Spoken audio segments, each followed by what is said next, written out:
We are here with Susan Evans Grove today on our podcast. Welcome, Susan. How are you today? I'm good, Tarik.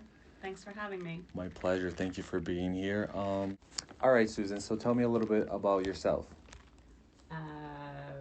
Well, I did not intend to be an artist because it was not a path that was common in my family. My mom was a mathematician, my dad was a chemical engineer. So even though I always was drawing and, expressing myself creatively, I started out in college studying psychology because that was a better field, more, That's so cool. employable. Yeah.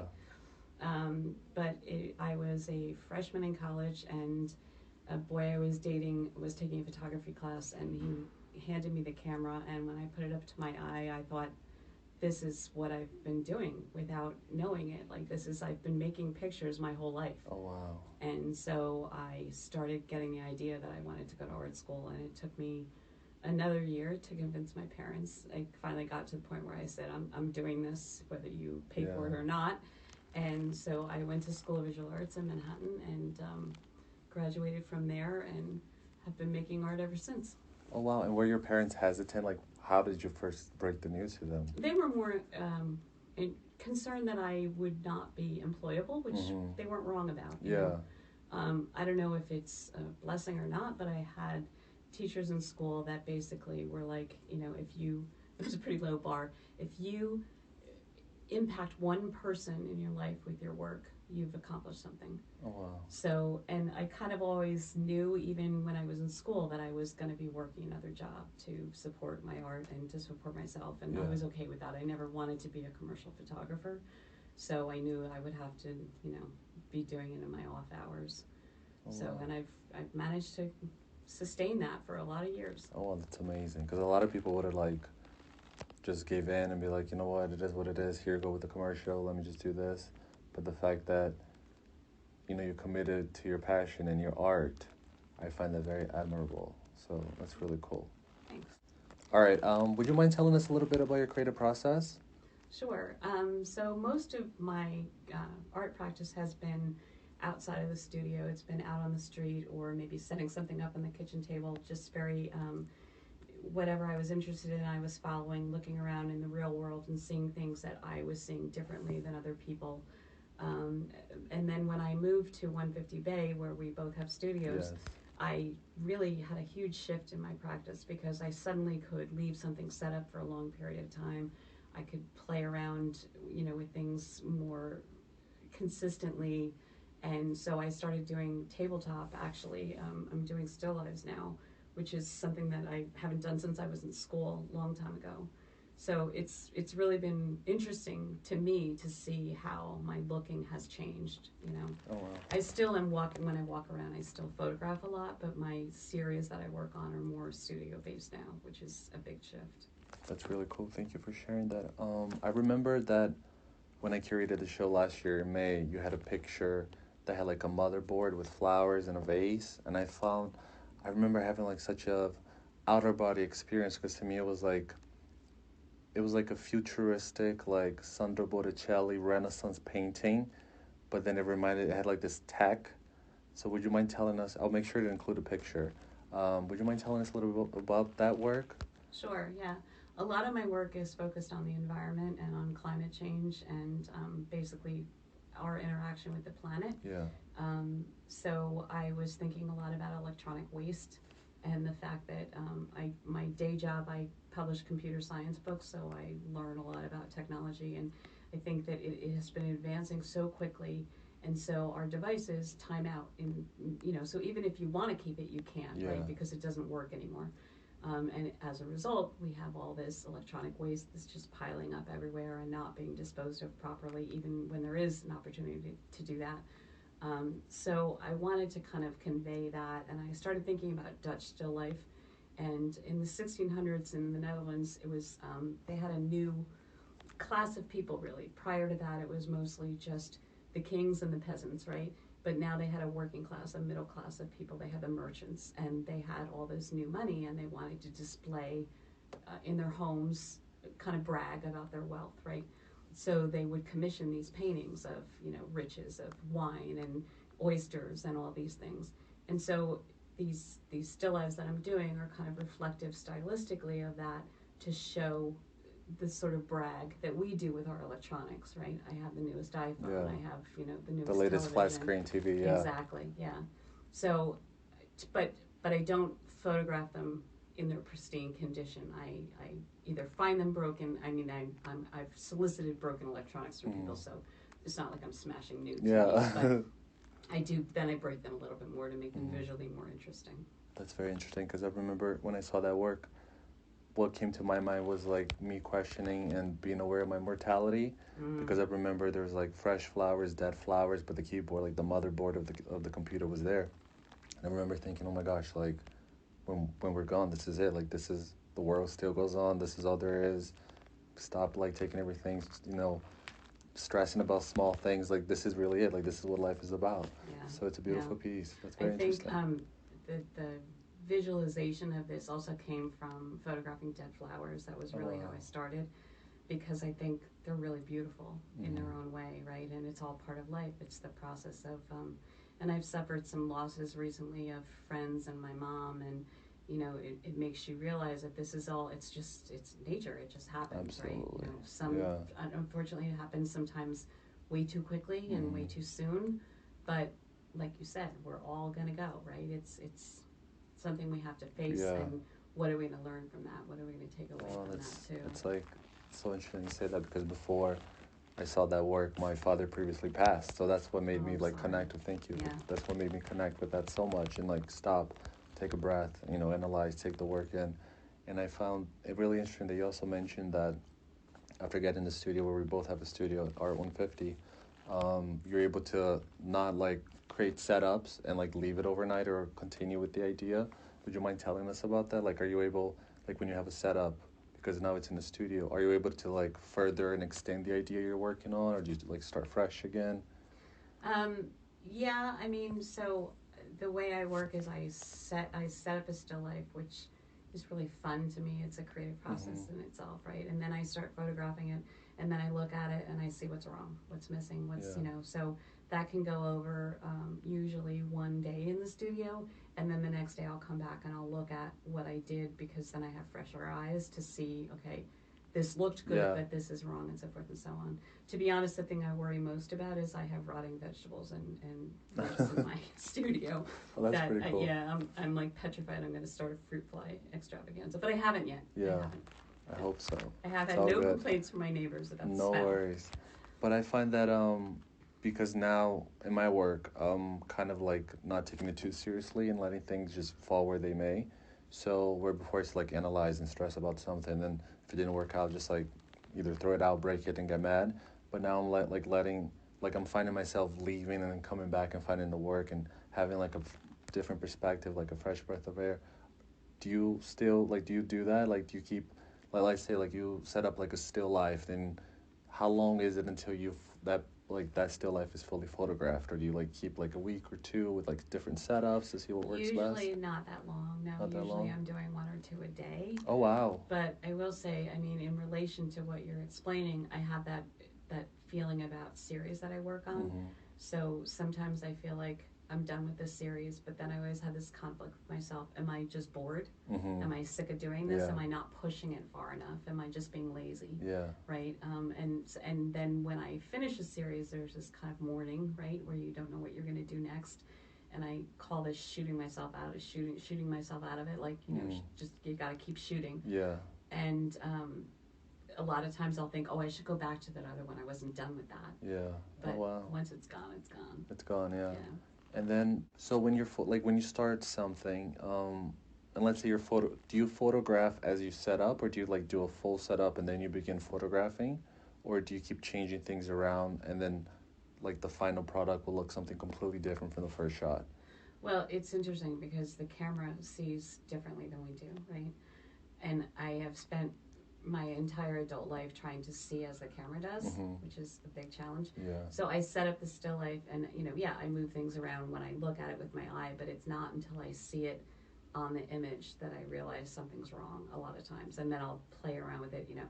And it's sort of like as soon as you fix one problem, then you see another one. Oh wow. You know? Yeah. So it goes on like that. I mean, I'm sure that's true with your work too. Yeah. Like you go, oh, this doesn't work, and you fix Yeah. it, and then And you're then it like, oh, creates that doesn't another. work Yeah. either. Yeah. And it creates like this avalanche of Yeah. different Yeah. different mediums to work with. And I have a question. Previously you mentioned you were going to college for psychology. Mm-hmm. Do you think that background has like shaped your work in a way? I think it's a different part of myself. I think it's always been there. I don't. That's a very good question. I do know that there's a number of people who go from psychology to art. I think it's a different part of our psyche that we're talking about, right? We're trying to reach people in a certain way. But I don't know that, I mean, as I said, my work is mostly climate change focused now, which I don't think it's a human issue, but it's not a psyche issue necessarily. Yeah. Although I do think, you know, for instance, with the e-waste, we have to change the way we think about things, right? Absolutely. We have to change our reliance on these things. We have to change our reliance on fossil fuel. We have to change our reliance on all these things that are destroying the planet. Yeah, that's really insane, because that's funny you say that, because a lot of my friends, when, you know, they'll buy a new iPhone or whatever, they'll literally throw their old iPhone in the trash, and you're not supposed to do that. You have to, you know, be able how to dispose electronic waste correctly. But I always found beauty in like keeping old technology and then going back to it and playing with it, like an old flip phone, or it's just like, I find it so like, I don't know, therapeutic in a way, because it takes me back to the memories, how I was, and it's crazy that a lot of people don't appreciate that. Yeah. I have a little white chocolate phone that I had. Oh, really? Yeah. Oh, the LG? I remember that. That slides up, right? Slides up. I had the brown one, I remember. Yeah, it was like probably like my third phone as a teenager. That's pretty cool. Yeah. But I think people, we all look for convenience. Our lives are busy. We don't have time to take it to the proper recycling place. Staples, by the way, let me do a plug here. Staples will take your broken electronics. They'll recycle them properly, so you can just drop them in a Staples, But so when I started doing this series, I put a call out on Facebook to the people that were living in my town saying, you know, if you have any broken electronics that you're looking to get rid of, I'd love to take them. People were thrilled. Really? Wow. And you'd be amazed at how much stuff people have been holding on to. Wow. So the whole Peloton thing? Yeah. So many screens. No way. Yeah. All these broken Peloton screens that people, like, they didn't have the heart to just throw it in the trash. Yeah. But they didn't want to be bothered to take it to a proper recycling place. So. Wow, that's so interesting. Like, what kind of tech did you get, like, your hands on? Was it from, like, all the way, like, from the 70s or earlier to now, or? Not super, super old, no. Just, like, 90s to present? Yeah, more like early 2000s. Oh, okay. Yeah. Did you get, like, any iPods or any, like, cool throwbacks? No? I didn't. Oh, wow. I didn't. That's really... I miss my iPod. I still have my iPod. Do you? I love it because, like... Can you still use it? Yeah, but you had to buy that specific charger. Yeah. So that's a little difficult, Which like, to find. More than your iPhone, probably. Exactly. But what I find so interesting, like, as I was mentioning earlier, going back to my old tech, like, I found, I don't know if you know, do you know what the Sidekick LG LX is? Yes. I just found that the other day. I was at my mom's house, and I was going through, like, some of my old stuff, and it had, like, text messages from, like, I think 10th, 9th grade, and I'm like, oh my gosh, that was so dumb. And, like, the things I was, like, worried about. Yeah. But it's, like, such a time travel, and I think there's, like, a beauty in that to, like, go back, you know? Yeah. It's really, really cool, and I love that you use that in your work and kind of bring awareness to it, the dangers of human life on this planet and how we really are, you know, the problem species here. Yeah, and I think, you know, I read a really great quote by Wendell somebody. It was about the agriculture in this country, and it was basically saying we came and didn't see what was here, but saw what we could take. Oh, wow. Kind of thing, you know, and I'm totally paraphrasing. Yeah. That's not a direct quote at all. That's deep. But that idea of, like, you know, what can this planet do for us? Yeah. What can we get out of this planet? How can we make our lives more exciting, more interesting, more whatever, quicker, faster, right? And, you know, so the On the Hard series started because, like I said, I was in the boatyard looking at the shrink wrapping, thinking of this is really interesting, but visually it turns out it wasn't. Yeah. But in the process of doing that, we also got stuck on the boat down by Sandy Hook in a terrible storm. It just came up on us suddenly, didn't know it was coming. and we couldn't see beyond the bow of the boat. Couldn't even see the bow of the boat at one point. There was lightning, all the depth meters and so forth were going wonk, and I just realized, like, why do we ever think that we know what's going on? Yeah. Why do we ever think we're in control? We're in control. Of this? Yeah, exactly. Yeah. I mean, we talked about the flooding earlier. Yeah. That we just think, oh, well, we can just keep building. Yeah. And we're fine. Yeah, exactly. Mother Nature's not. Exactly. Well, I'll just build another beach house where that one got wiped. Exactly. Right? Yeah, it's fixable. It's Yeah. goodbye. So after that storm, then I went back to the boatyards and I saw these weathered landscapes that I was like, wow, here's an indication of nature doing what it's going to do regardless of what our plans are, right? Yeah.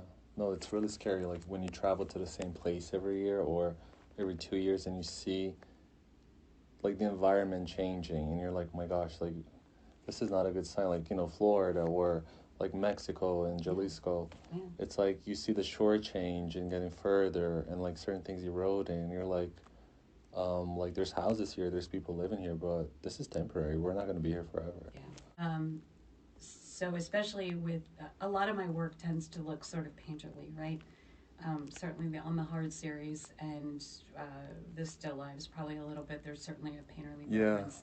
And so people will say to me, well, why don't you just paint? Mm-hmm. It's like, that's kind of not the point. Yeah. The point is that I'm seeing something and I'm not doing anything to it. I'm just taking a picture of it and it looks like a painting. Yeah. And that stuff, probably one of the best compliments I ever got was, I was walking down the street the other day and I saw one of your pictures.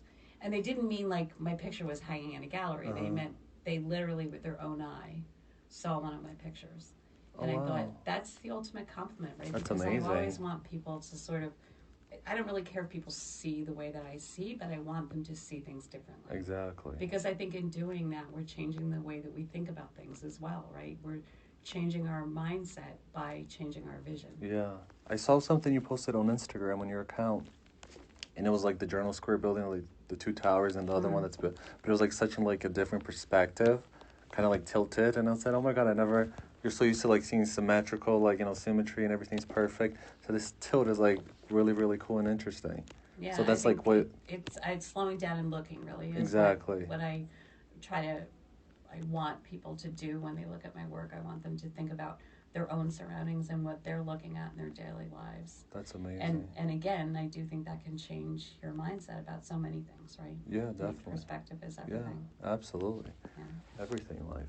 All right, Susan, do you mind telling us your Instagram and your website, please? Yes, it is SusanEvansGrove.com and @SusanEvansGrove. Oh, very catchy. Perfect. And you can find me now because you can say my name. Absolutely, yeah. It has such a twist and a catch to it. Like, this is perfect for songwriters, Susan Evans Grove. It's 3 incredibly boring names grouped together. Yeah, not really. It has a twist. Like, I feel like had you somehow met Mick Jagger or one of those rock stars, we probably could have had Susan Evans Groove or Groovy. You know what I mean? Groovy Grove. I don't know. It sounds simple, but it's pretty cool. It becomes but yeah, but also I wanted to ask you, do you do commission work? Like, for example, if somebody wants certain family heirlooms or something like that, are you do you do you can do setups for them or something like that? Yeah, definitely. Oh, that's pretty cool. It's pretty interesting. And just to double check, that's at Susan's Grove. No, sorry, see, I messed up. At Susan Evans Grove Instagram, and then www.susanevansgrove.com for your website. Correct. Perfect, guys. So it was a pleasure talking to you today. Thank you so much for coming on my podcast. To talk to you, Tarik. My fellow artist, neighbor at Art 150, and fellow artist in life. It's been a pleasure talking to you, and I really appreciate you coming here today. Sure. Thank you, Tarik. Thank you. Until we meet again.